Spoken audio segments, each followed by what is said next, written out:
na si Silver May Patelio na siyang magiging tagapamagitan sa gagawing balagtasan dito sa ating maliit na bulwagan. May dalawang panig na maglalaban sa pamamagitan ng kanilang mga katwiran. Alin ang mas mainam sa pagpili ng kaibigan, puso ba at pag-ibig o isip at katwiran? Ngayong inyong nabatid ang paksa ng pagtatalo at inang simulan ang bakbakang todo-todo. Nais kong ipakilala si Delisa Narciso na makata ng Digos at siyang unang magdedekso. Atin siyang salubungan na masigabong palakpakan.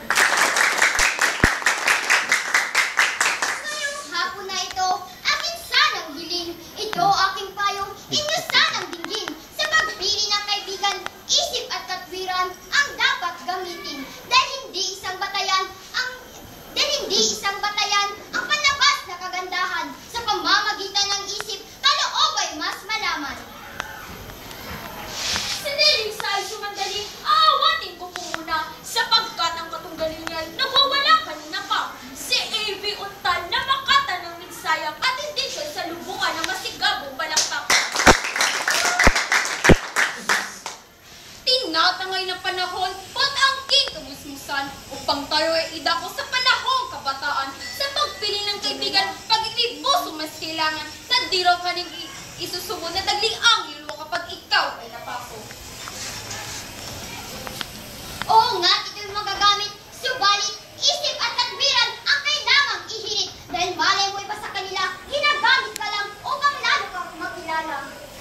Nabigyan po ng pag-asa ni Delisa Narciso ang mga sumasang-ayon sa paggamit ng isip at mga katwiran sa paggamit sa pagpili ng kaibigan. Nasa palagtasang ito'y marami ang nakikinig. Pumanhin, ang mabuto ng kapwa ay di kuhilig. Kung ano ang nasa dibdib ay siyang tulak ni dibdib.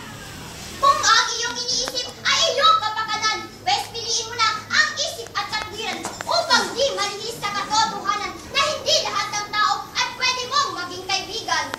Oo nga, kung hindi kailangan ang paggamit ng isip at mga katwiran sa pagpili ng kaibigan. Dahil ako, pinili ko ang puso at pag-ibig sa pagpili ng isang kaibigan. Dahil ako, minahal ko ang isang kaibigan at tanggap ko kung ano ang kanyang kalooban at lalo-lalo na kung ano ang kanyang totoong anyo. Sa pagpili ng kaibigan, isip ang kinakailangan dahil dito mo malalaman na sila ay tunay ng kaibigan at hindi ka iiwan sa oras ng iyong pangangailangan. Ang dalawang panig matapos mga katwiran bilang tagapamagitan, ako naman ang mga katwiran. Ang puso at pag-ibig ay ating kailangan sa pagpili ng mga kaibigan dahil minsan ang puso o ang laman ng puso ay siyang makabubuti para sa iyo. Ang isip at katwiran ay atin din kailangan sa pagpili ng mga kaibigan dahil dito mo masusubukan kung sila ay mga tunay na kaibigan na hindi ka nila iiwan sa oras ng iyong pangangailangan. Ngayong hapon na ito, ating natunghayan ang balagtasan ng dalawang panig. At inyo rin nasubukan na inyong mga talino alin sa dalawa ang pipiliin niyo.